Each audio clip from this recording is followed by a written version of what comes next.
Hello, good evening. Hello, hello, hello. Hello, Angela. I'm Felicia. And I'm Colleen. I didn't hear the I'm Della. I apologize. No worries. And welcome to another episode of The Butterfly Effect. How are you, girls? Amazing, excited. Looking forward to Awesome. learning with you guys tonight. Yeah. It's so nice to be here with you. We are discussing the art of asking for forgiveness, the strategies that go along with properly asking someone to forgive you, which is a big deal. And I think a lot of people can benefit from this. I, for one, I know that saying I'm sorry is not always easy. And so a lot of times we have to work really hard to mend a broken heart, or we apologize and wonder why it wasn't received very well. What do you think of that, ladies? Absolutely. I think that or even when somebody's asking us for an apology. You know what I mean? Like there's times where people ask for an apology and you're like, "Yeah, I'm not buying it." Yeah. So, I'm looking Yeah. forward to this because this can clarify how to make it when I apologize, how to make it a sincere, a true apology. Yeah. Yeah, for sure. Felicia, what do you think? I agree with both of you. I this forgiving and forgetting and asking for forgiveness, which is our topic tonight. I think it's one of the hardest thing to for some. For some people, actually, it comes easy, but for others, I have witnessed even one of my children. Um, Very hard to put the head down and acknowledge that there is something that um, she has done wrong, that she must come and say I'm sorry. It's not easy at all.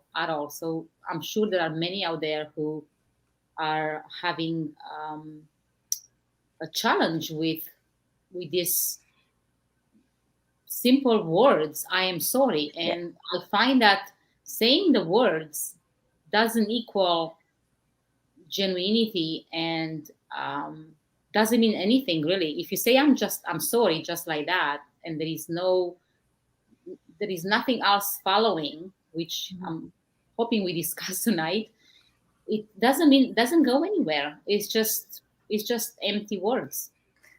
That's so true. So uh, this actually, this topic is has come into my space a lot lately. For some reason, I've Mhm. been obsessed with this topic of forgiveness and asking for forgiveness. Last week, I had a lady on my Iranian show. Her name is Amitis, and I want to say hi to her because she came on the show. She brought this idea of apology languages into the show in Iranian, which I was so excited about, and I thought, "Wow, this is amazing! I'm gonna use this material, and I'm gonna talk about it during our show on the butterfly effect." So here's a shout out to Amitis for bringing this information forth. Amitis with Ready to Flourish. Thank you so much for this information. And so I want to just take a moment and say hello to our viewers. How's that? Let's say hi to Please. everybody who's here with us. Thank you very much for being here with us today. If you are wanting to comment on this show, you may need to allow Facebook to show your name so that we can actually see you and say hello. Otherwise, we'll just notice you as Facebook user, which is okay too. Not cool, but okay. And so, for sure, leave us a comment though, because we would like to see who's watching us.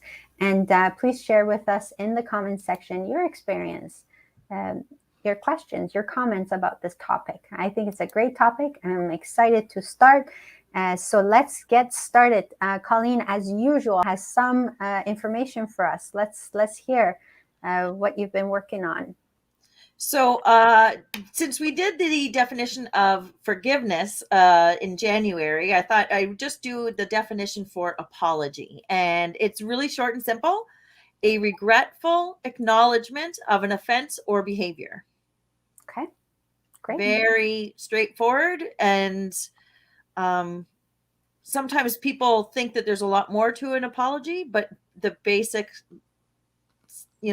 characteristics of an apology are that you are regretful and you're acknowledging to somebody else that you did them wrong somehow. That's it. So I see that already. Frida and Jack are here and they've left us comment. Jack says, forgiving someone is freedom of your mind. You don't want to hold grudges.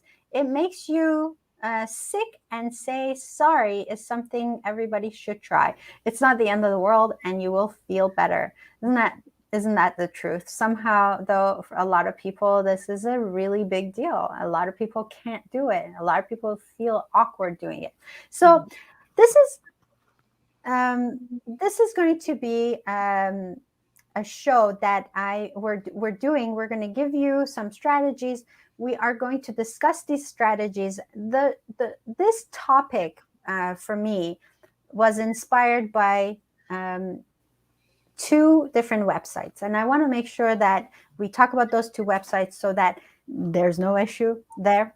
One was repeller.com and the other one is mindbodygreen.com. So I took a combination of these two articles that I saw on this website, and they are both based on one book called Apology Languages, written by Dr. Gary Chapman and Dr.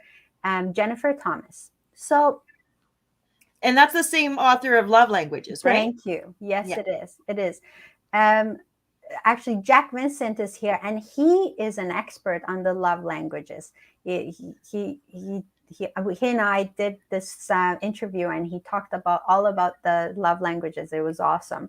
So for me, finding out that people actually have different apology languages and that we should know them was fascinating. So that the same way I say I love you and you say I love you, and they're two different ways, the same way I can say I'm sorry. And if your love language is not, your apology language is not the same as mine, you won't hear it.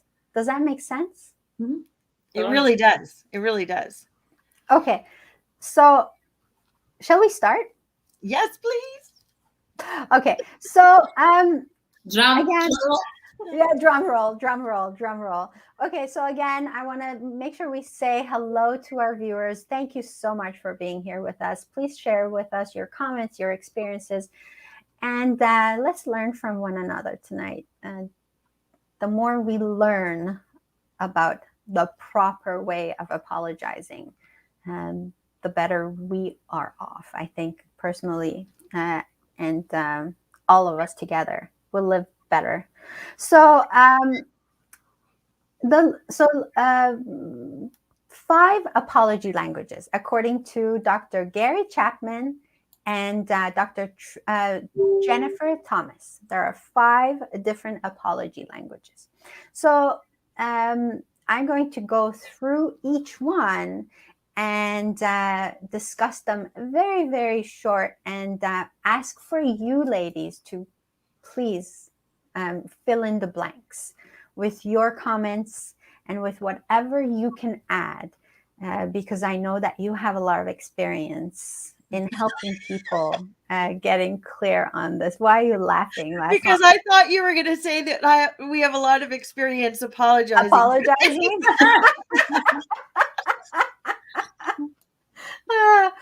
Oh my goodness. We've done so much wrong, Colleen. That's funny. That's funny. Okay, so here we go. Are you ready? The 5 apology languages. Number 1 is expressing regret. Now, I'll explain a little bit about expressing regret. It's simply saying, I'm sorry. Okay. And it's so simple, right? And it's so obvious. Canadians are really good at saying, I'm sorry, by the way. I'm just saying. But a lot of people don't say it because they're too proud, right? And so their pride gets in the way of a kind apology. So here's the thing, though. Just saying I'm sorry is not enough, right? So Okay, so what do you think? What do you think? Let come in with your inputs on this. The funny topic. thing is when I was doing my research as well, this was came up, and it said, you have to say the words "I'm sorry" in an apology. And it made me think of some examples, and I'm sure you have them, where people come up and they, from their perspective, they're apologizing, but in no way did they say, "I'm sorry." They put a whole bunch of reasons and a whole bunch of, you know what I mean? And they don't say those words, "I'm sorry." And for me, that just puts, like, big red flags, like I call BS on that, right? Like, if you don't say the words, and maybe this is my apology language. For me, if you don't say the words "I'm sorry," you're just, trying to make amends without actually taking ownership of what happened. Simple. How Okay. about you, Felicia? Felicia. I personally, I believe, right? I'm in my own perception here. Of course you are. We all are in our own. Of course.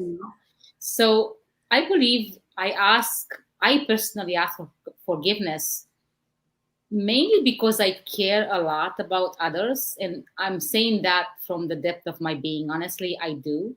So throughout, I believe it helps me connect with the others, but also what I find, it helps the other person to feel heard and cared for. When you go, because in order to ask someone to forgive our wrongdoing, we must first humble ourselves. And as you said, Della, there has to be a step before that, and that is the step of putting your ego and pride aside in order to be able to reflect and think about your actions, your words, your thoughts, and how that may have maybe impacted the person we have wronged. So, as we keep on saying, for some people it comes very easy, but for others it's not at all. It's actually quite difficult. Even having to say the two words, "I am sorry," it's difficult. So, it all starts, I think, with the awareness and the decision that you want to make amends when you see someone in front of you being hurt by something that has transpired between the two. There is no one-way street. I don't think there is such thing as, or perhaps I take that back because I've experienced otherwise. I was going to say that there is no such thing as maliciously wanting to hurt other people, but I have experienced people wanting to hurt. Now, why and why not? I don't know the details, but anyway, going back, I think I'm going in a different tangent, so I apologize for that. So I think speaking in terms of, okay, so I would say if you're a psychopath, you wouldn't apologize, obviously. But I think someone in their semi-normal mind, if you know that you've hurt someone, I think "I'm sorry" is a good place to start. No? Yeah. If you care, you will definitely reflect. But it starts with that awareness, right? What's happening here? What have I done something? Do I, from your own inner being, you have that desire to, okay, I have to maybe again reflect on what happened here, and I think I owe this person an apology. So that's a good point, because Dr. Chapman also says that just saying "I'm sorry" on its own, sometimes it's not enough. Not right? at all. So he suggests that actually you accompany "I'm sorry" with a list of the effects that have happened as a result of your actions. So the hurtful things that have happened. So I think when you say "I'm sorry," when you get caught, I guess that doesn't count. Yeah. That doesn't count. Totally. But also saying "I'm sorry," I think, is the first step towards something better, Yes. Well, genuinely saying you're sorry, right? Like your example, Della, about you got caught, so you say "I'm sorry." that's not necessarily a sincere apology, right? Yes. Yes. So how can so there was an example actually that I saw on the blog repeller.com. It said instead say something like this: I need to apologize for the way for example, I ignored your suggestions. I wish I'd been a better listener. That's beautiful. Right. And so I like, think, fill in the blanks for your own situation, right? Colleen? yeah. And I can only speak from my perspective, but for me, I think it's also important to acknowledge the effect that your behavior had on the other person. So that's a good start. You've just said what you did that was hurtful. And then for me, I think it's important to also say, I'm so sorry that I made you feel, whatever that might have been, right? So, unappreciated or hurt or angry or, whatever it may have been, is acknowledging what your actions, the effect that they had on the other person. Okay, thank you. I think I think that's also mentioned in the next. Oh, sorry, I'm language. jumping ahead. No, it's okay. So if expressing regret is your apology language, then you need to notice that, right? So are you aware of what your apology language is? So if you're someone whose apology language is expressing regret, then you want someone to acknowledge the hurt they've caused. You want someone to genuinely express that they regret their action. And you want to feel validated in your emotions. So this is really important, right? Thank you. I like this one. This one speaks to me, obviously, because this is so this might be my apology language. I'm just saying. So I'm sorry. Yeah. So expressing regret. Jack says saying sorry and meaning it actually can diffuse a nasty situation. For sure. Mm-hmm. Mm-hmm. Excellent point. Okay, so anything to add to the first apology? I keep wanting to say love language because I'm so much more familiar with love languages. Maybe we need to do a show on love languages and actually bring Jack as a guest, as a guest speaker. Okay, second apology language. You'll like this one: accepting responsibility.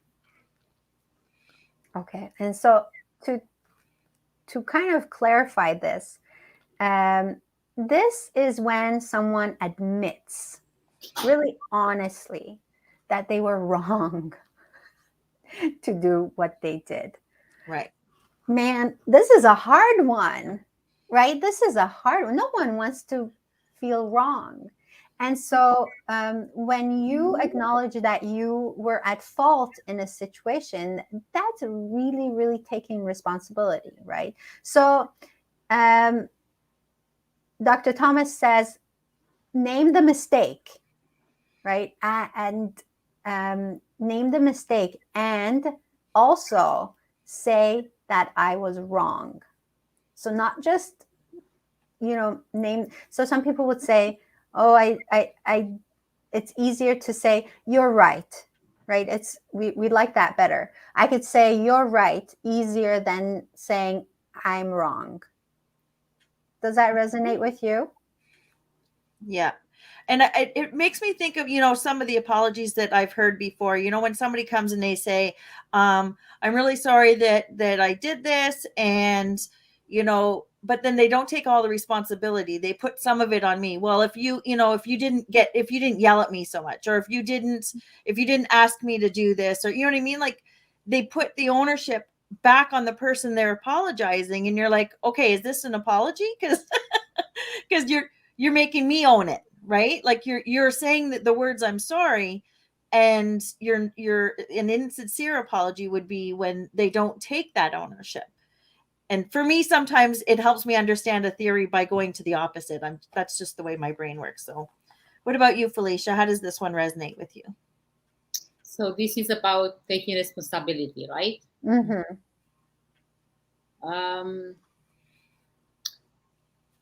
I think it's extremely important all aspects of life to take responsibility for your thoughts, your actions, your belief system, for whatever it is that you do. No one can be kept accountable for what you decide to do. So I believe that that's part of asking for forgiveness or forgiving somebody, 100%. Now, I believe it's important to acknowledge after you say I'm sorry what you're sorry for, as you said, Dala, and maybe explain and put your heart in it. Open up, be vulnerable. In that moment, elaborate what you're feeling and why you're feeling it. Be that remorse feeling, be that guilt, be that whatever, right?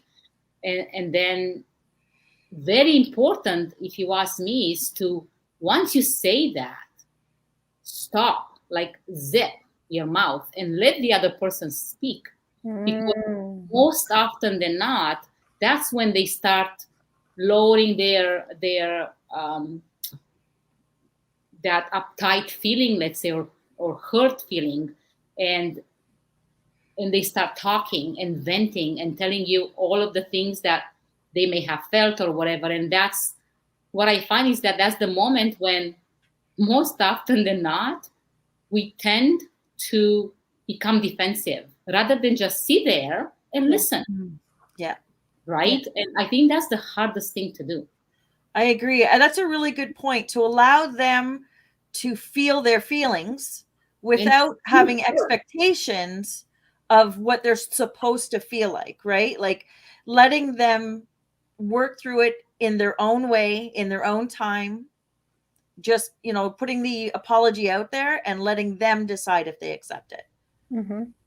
And something Felicia said that was totally rings true is that, it's not enough just to say, I'm sorry, I made a mistake, I was wrong. But why? What was it that was wrong? So, you know what I mean? So explain, like you said, what did I do that was wrong, and why was it wrong? There's a fine line, though, between excuses and justification and reasons, right? So what do we need? We need reasons, not justifications. Yeah. No, I think we need to share our own feelings, because you may feel in a certain way, I may feel in a certain way. But if we both come down with our veil down, vulnerable in front of each other, wanting to genuinely listen to the other without, like Colleen said, there is no right and wrong in feelings. And having to say, I'm sorry, but you did this, that defeats the purpose of saying, please, forgive me. Yeah. Right? But is the apology about the person apologizing, or is the apology about the person that's being apologized to? Like, if I'm apologizing to you, it's my about me, because I've been hurt, so it's about me. Right. So sharing, yes, I might have been worked up or whatever, and that might be a reason why I misspoke or whatever it might be. In my opinion, the apology should be about the other person's feelings, and my feelings I should work through before I get to the point where I'm apologizing. Does that make sense? I think there is half a point there, but I believe you also have to share your feelings for them to believe that this is a true apology. Why are you apologizing if you're not feeling sorry for what you've done?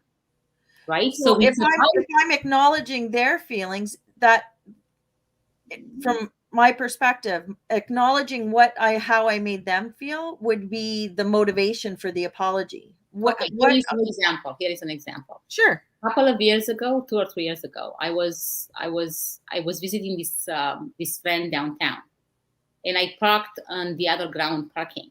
Mm-hmm. And coming out of my parking spot, I end up scratching, damaging a BMW with my car, like screeching out of the parking spot. Ouch. Okay. And I felt terrible because I didn't feel it. My music was loud. I was going very slow, and I kind of heard it, but not really. And then I stopped, and I came out of the car. I said, oh my goodness, what the heck am I going to do? I looked for people around. I didn't find anybody. I could have just taken off. The camera was not there. Somehow the angle was different. You know what I did? I actually wrote a note and I spell my whole emotions out of how sorry I was. And this is my info. This is my name. This is my number. Please call me as soon as you get this, right? Like I'm responsible for this. So can I acknowledge in this situation the other person's feelings, or I'm actually feeling terribly sorry, and my asking for forgiveness in this moment, it's literally because of how I'm feeling. Like I don't even know how the other person feels at this moment, right? So Well, how you do. in?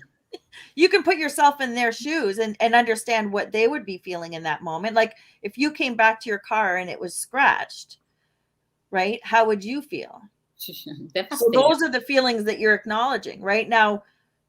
I unfortunately have a similar story but the person was standing there and saw me do it. And you know, what I was apologizing for was, first of all, damaging their property. Second of all, I just ruined their day. They were having a lovely day, going about their business, and I disrupted it. And for the next 2 weeks, they would have to go through the process of getting their vehicle fixed. So I was apologizing for what the pain I caused that person. And to be honest, I don't think that person really cared that I was having a stressful day. It meant nothing to them, because for them, I just messed up their day. I damaged their vehicle. So, and that's where I'm having a hard time. And maybe for some people, and maybe that's why I'm not jumping to that, but that might be one of the actual apology language that is different, right? So you're talking about an apology language where the person that's being apologized to wants to hear what you were going through in the moment that something happened. So it's kind of how I look at it is even between two best friends. Mm-hmm. If I apologize, I'm really going to share how I feel about what I've said or done or didn't say or didn't do, whatever the situation is.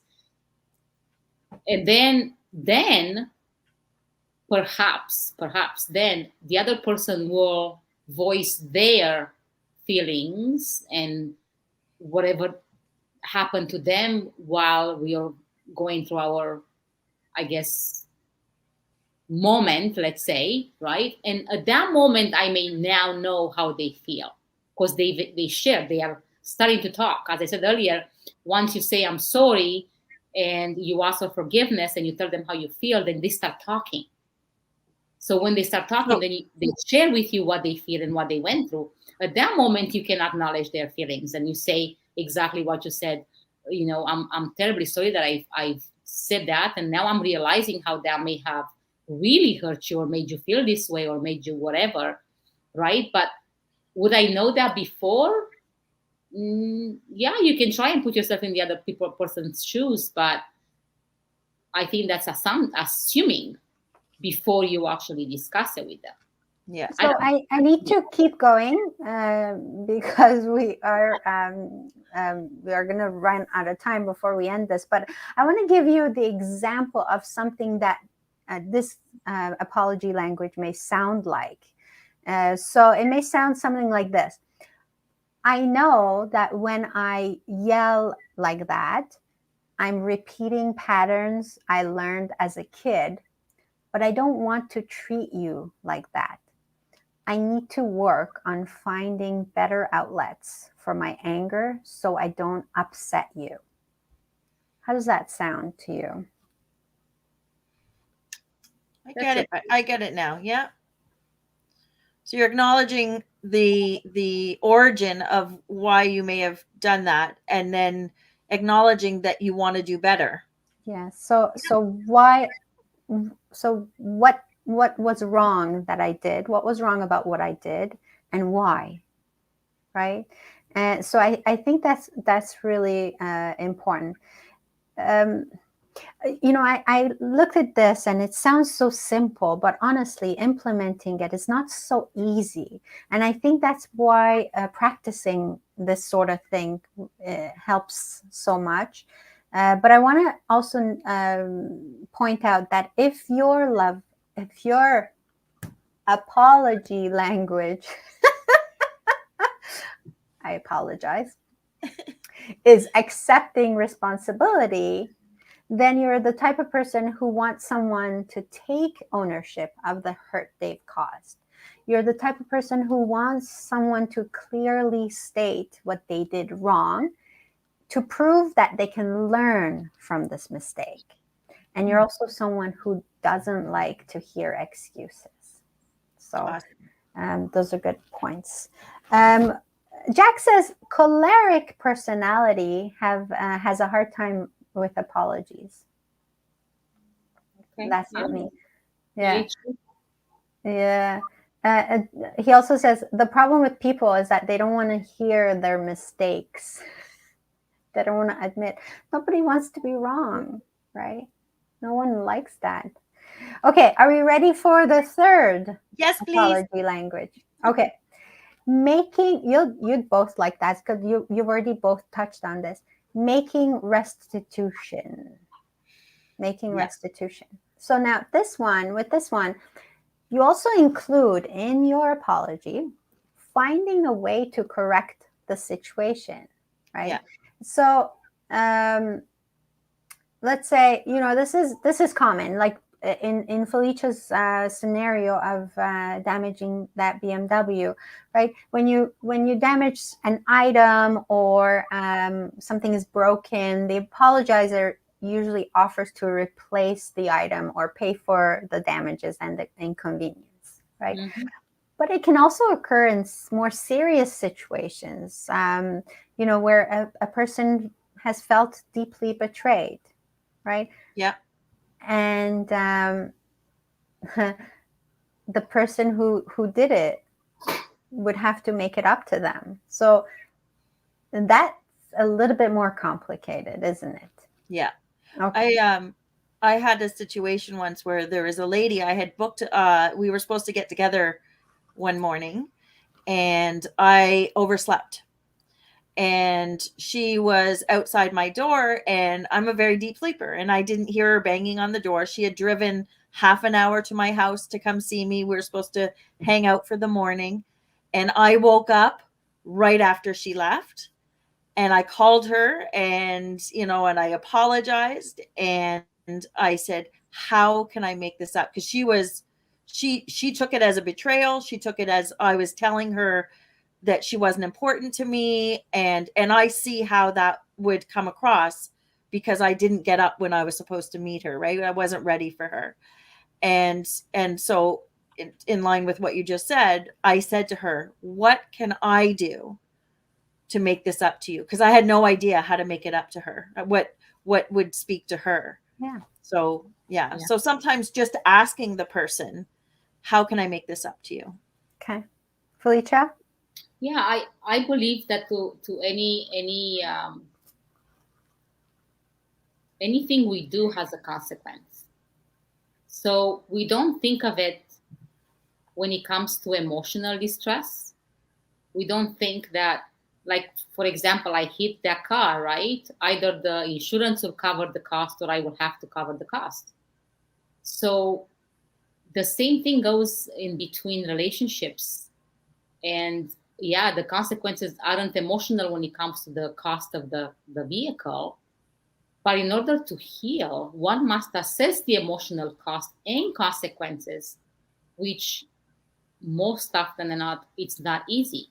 But just the way one might be willing to pay and fix the car that was damaged, one must be willing to do what it takes to mend your partner, your child, your friend, emotional distress and pain. And by asking them, as Colleen said, how can I make things better? And at the same time, analyzing yourself. And I think it's important, Della, you made a point there with this second or third, now I'm confused which one, but to do with reevaluating how did you get to do what you did, and what are the reasons behind it? Was that an accident? Is that something that's related to something that you got triggered by and that happens often, and there is definitely work to do in that case? well, what's going on? You know what I mean? Like, because if you don't understand, then you'll repeat it. And by repeating it, you lose the relationship, you lose the friendship. Yeah. Yeah.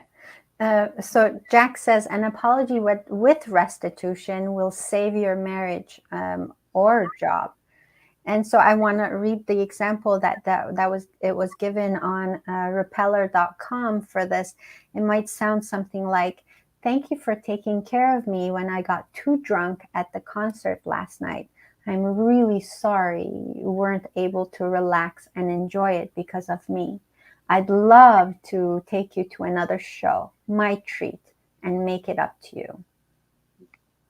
Yeah, that apology has all kinds of components in it, doesn't it? Right? When you acknowledged, the effect of the person's acknowledging the effect of what they did and how it affected the person, and then the restitution. So it's a good, it includes all the elements. Yeah. And so if your apology language is this, making restitution, you're the kind of person who wants someone to prove to you that they're willing to correct the problem. So, really put their money where their mouth is. You're the kind of person who finds it important that the perpetrator makes things right again, whatever that might look like. And you're the kind of person who wants someone to take the lead in a situation. Right. So that's your apology language. So proactively taking responsibility and making the person whole again, or as whole as they can be. Yes. So these make so much sense. But like I said, they're not easy. I mean, in our daily lives, I mean, I can't tell you how many times a day I feel like, oh my gosh, I have to apologize. And sometimes a lot of people say, well, you know what? I don't ever do anything that may require me to apologize.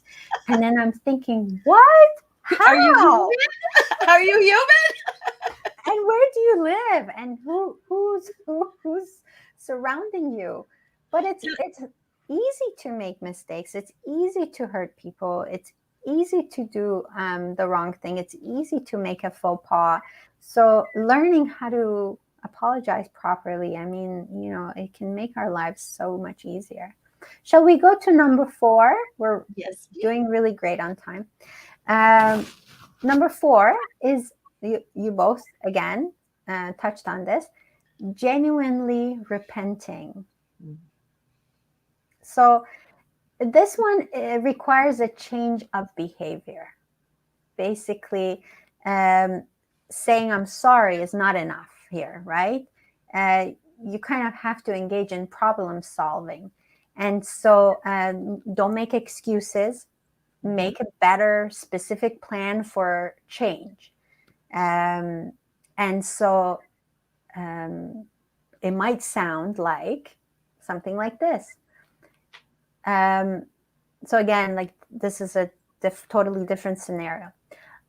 I want you to know that I feel terrible about how I treated you years ago when you told me about your addiction. I didn't know any better at the time, but I know now that my ignorance and assumptions were wrong and hurtful. I'd like to rekindle our relationship if you'd give me a chance. My heart melts when I hear this, and I feel like if anyone ever apologized to me like this, I'd be like, yes. So this is your apology language, is it? This is my apology language, right? This is my apology language, because I feel very much that every single person is capable of making mistakes, and that it's okay. And as long as you're willing to learn from those mistakes and you come out from a really genuine heart and are willing to admit it and do whatever it takes to make it up to the person, that's my language right here. Yeah. And that one ended with the question about the forgiveness. And And one of the things that when I was going through thinking about this, it reminded me that sometimes people aren't ready to forgive. And as the person requesting forgiveness or the person apologizing, that it's important for me to honor that if they're not ready to receive it in that moment. Mhm. Yes. That Yeah. makes sense? That makes total sense because it's coming up also. Yeah. Just because I apologize doesn't mean I'm going to be forgiven. Yes. And that's okay. And that should be okay. Yeah. Yeah. Felicia, your take on this? It's not really much to add, because the truth is, it's when you ask for forgiveness, if you ask in any of the ways that you've mentioned, Della, there is no way anyone will say, I can't forgive you, because it's too thoughtful, it's too thought out as well. And really, I wish there are more people, speaking in that way. It takes a lot of work to get to work on yourself, but also work to put that ego and pride aside and understand the others from their perspective, not yours.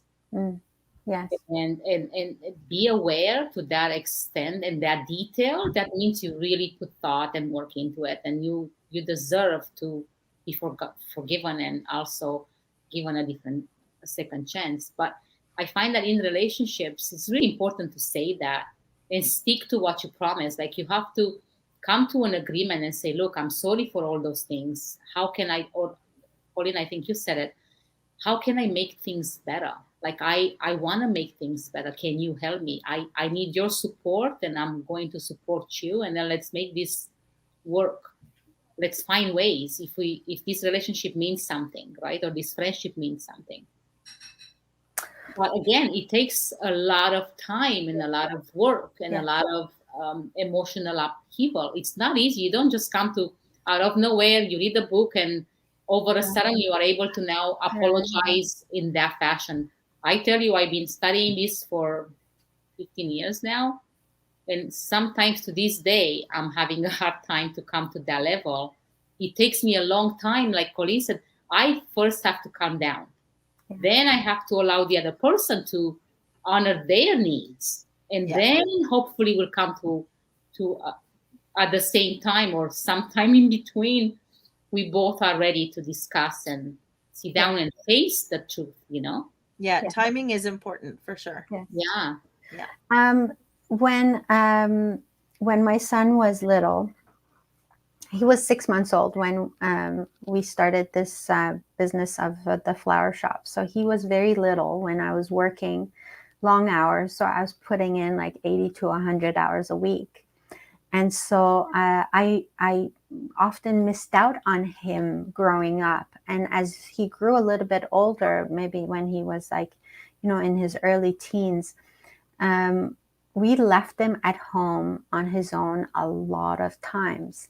And so I remember at times he would ask for something. He would want me to do something. And I would say, oh, I can't. I'm busy at the flower shop. I'm working at the flower shop. And he said right out, like, I don't care about the flower shop. It's not important. The flower shop is not important. And back then, to me, it felt like, no, he doesn't understand. He's a little kid and he doesn't know the importance of this.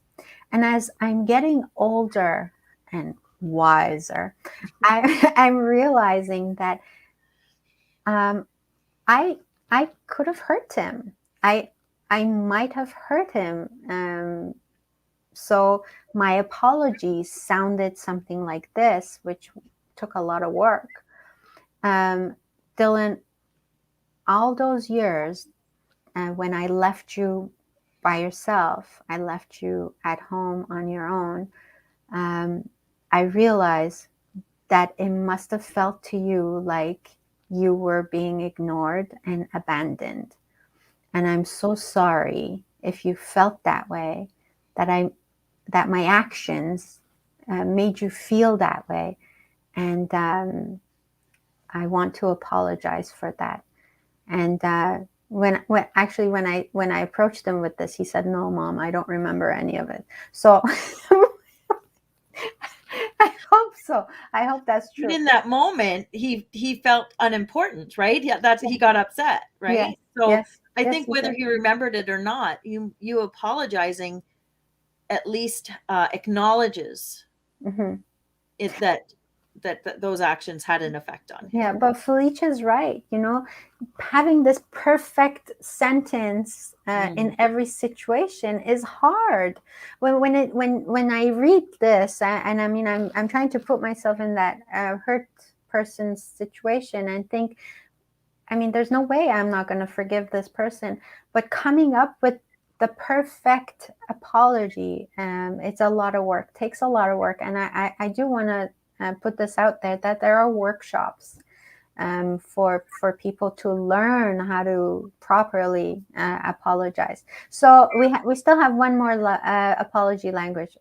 So I want to go there. So if this is your apology language, genuinely repenting, you're the kind of person who needs proof that someone is growing and working towards change. So you need to see that.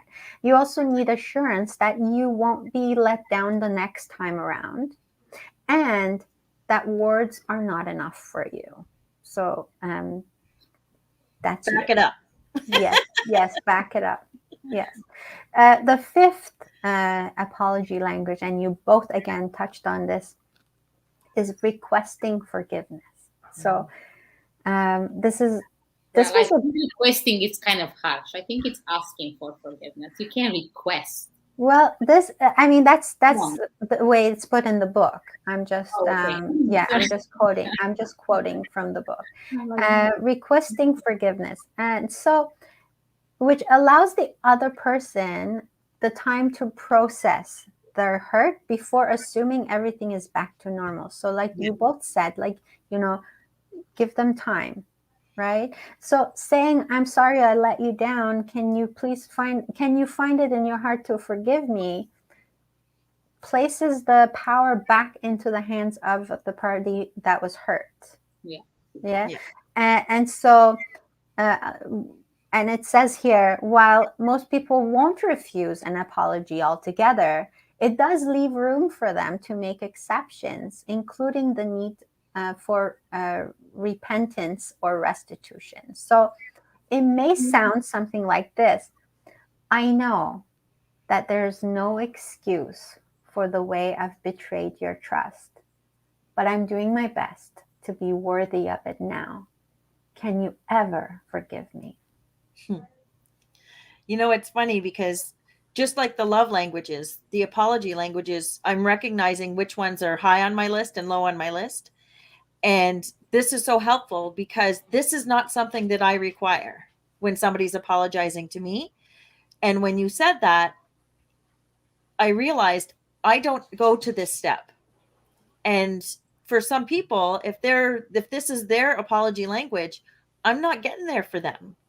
So thank you for sharing this one, because this one it's one that I probably skip all the time. Isn't that interesting? Yeah. Yeah. What's your take on this, Miss Felicia? I've experienced, honestly, all these stages. I remember you were talking about your son.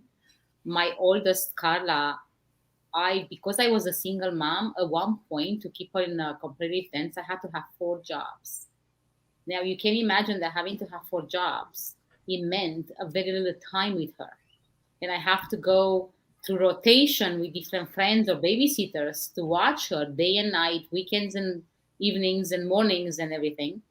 So I remember about 4 or 5 years ago, I've sat down with her and, I've heard her feelings, some of which were hurtful, very, very, she felt hurt. She felt that I wasn't there for her in many, many ways that I am for her sisters.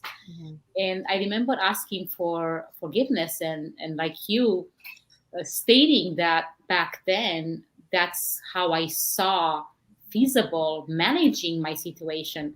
And that was not intended at all to make her feel in any way the way she's felt. However, I understand that that's what's happened. And I asked, can you find it in your heart to forgive me, and maybe from here on show me how I can change or mend that, or how I can help you, even as you are a young adult now.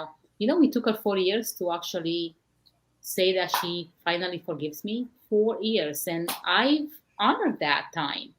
Of course, I was hurt and I was sad and I was praying and I was, but one day she wrote me a beautiful letter saying, finally, I can forgive you, Mom. Like, it was amazing. So hearing you saying about all these stages, I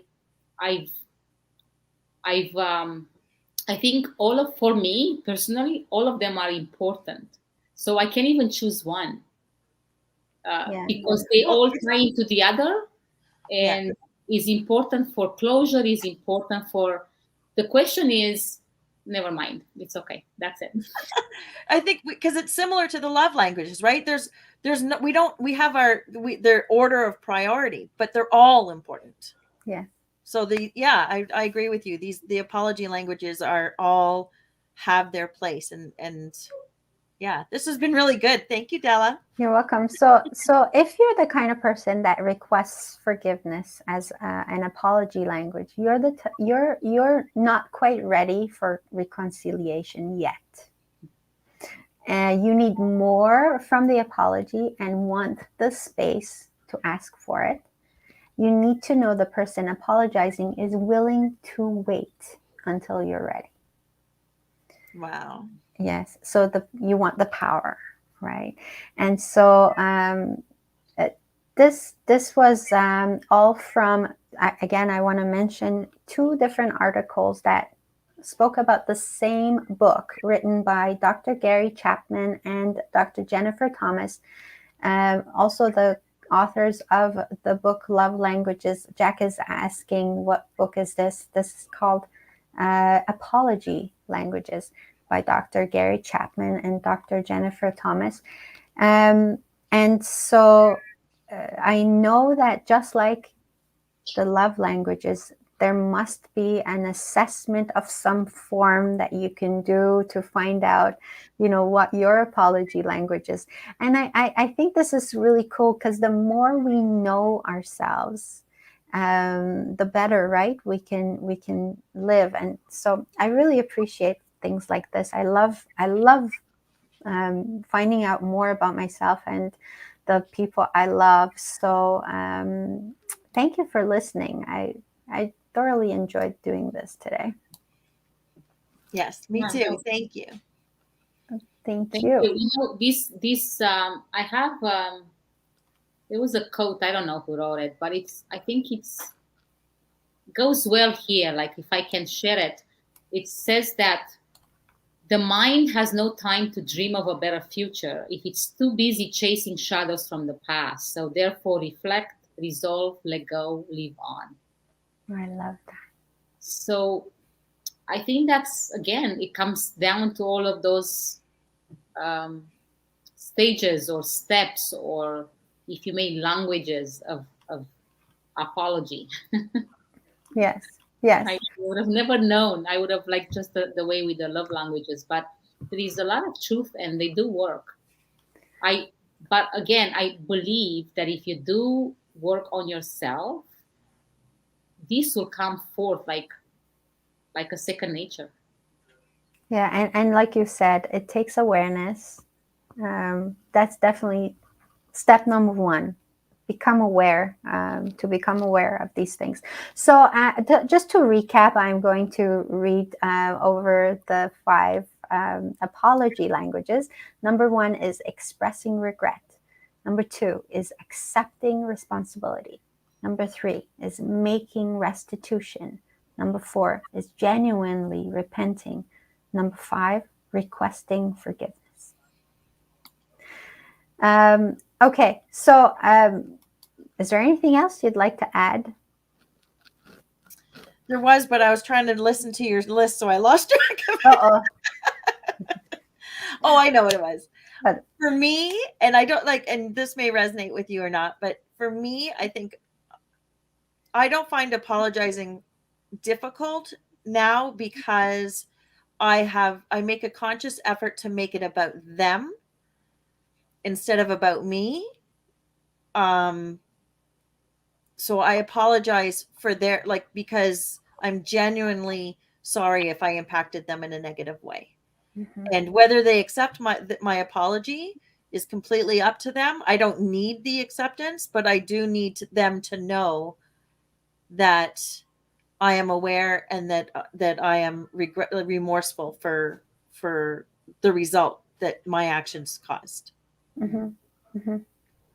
Okay. What about you, Felicia? I've learned that there are stages of forgiveness. I don't know if you guys have experienced that, but top three of the list, I think, are like it comes in an order. Like you realize that we are all humans and we're not perfect, be that you or others, right? So if you come from that perspective, you find it in your heart, right? You look at with love and compassion towards yourself, but also towards others. And then, um, you know, no matter how kind you are and loving and caring, there will be moments in life when somebody will stir something in you. And in that turmoil, you will feel like almost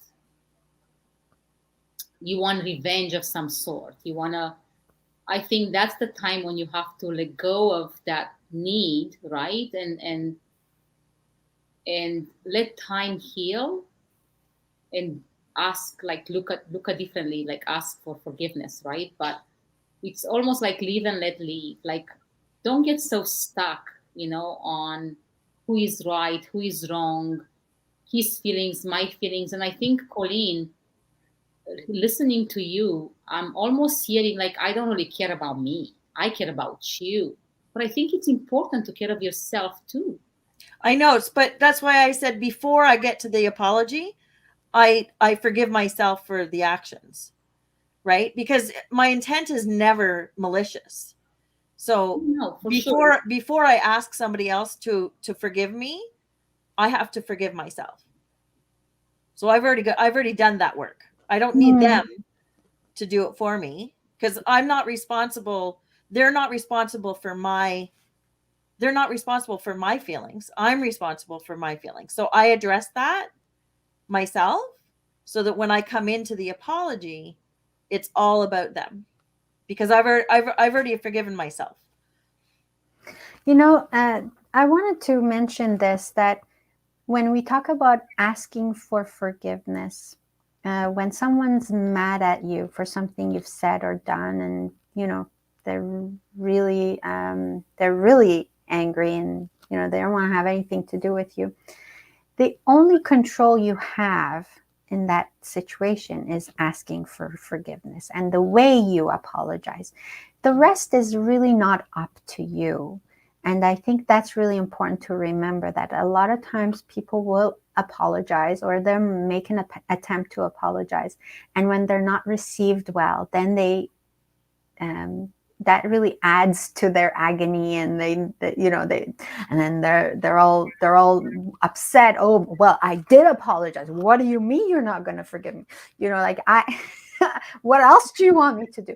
So just remembering that, this is my bit, this is my responsibility, this is the part where I get to control, and then the rest is whether they forgive me or not.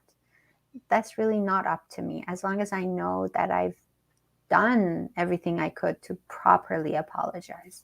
Yeah. So that's what I take from, I think, everything I read today, that and a whole bunch of other stuff. I really want to recommend this book, and I haven't had time to read it. Definitely, it's on my must-read list, and so let's just learn more, right? This is what we do. We learn more every day. So we're out of time, ladies.